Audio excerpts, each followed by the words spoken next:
For this assignment, I watched a short video about a trauma survivor discussing her brain injury. This trauma survivor was Amy Jones. She is a 37-year-old woman with short blonde hair and blue eyes. However, this video was filmed in 2012, so Amy is now in her mid-40s. On June 19, 1993, Amy was in a single car accident when she was just 18 years old.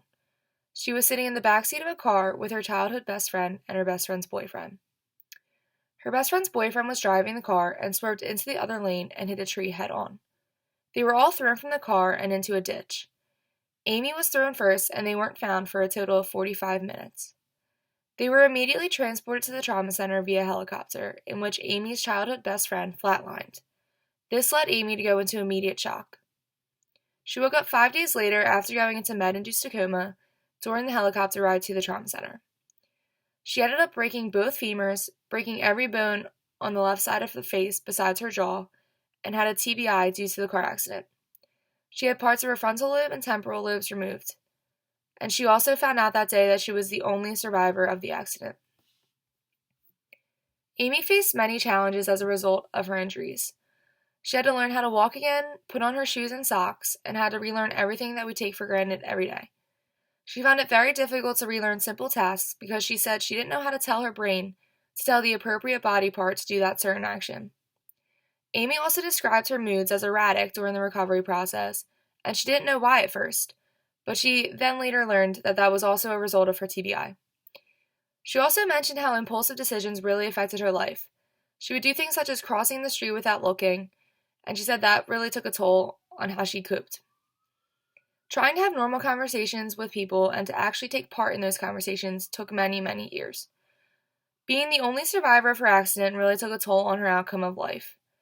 She mentioned how it was extremely difficult to become friends with other girls, even drive other people, and to stay positive throughout.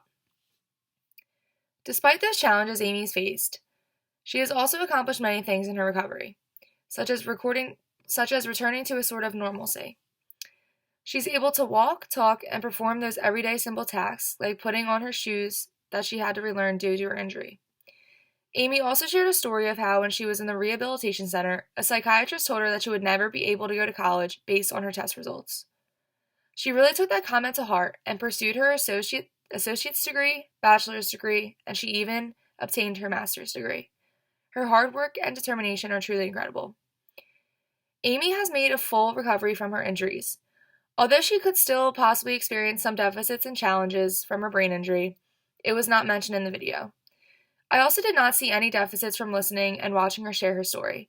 I honestly would have no idea she had a traumatic brain injury unless she told me beforehand. I believe that Amy will continue to succeed in life mainly because of her attitude towards life as well as resiliency.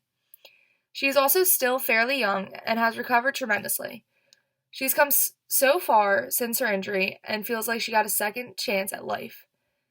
Amy described her situation as not only living her life for herself, but in honor of her best friend, which was truly a heartwarming thing to hear.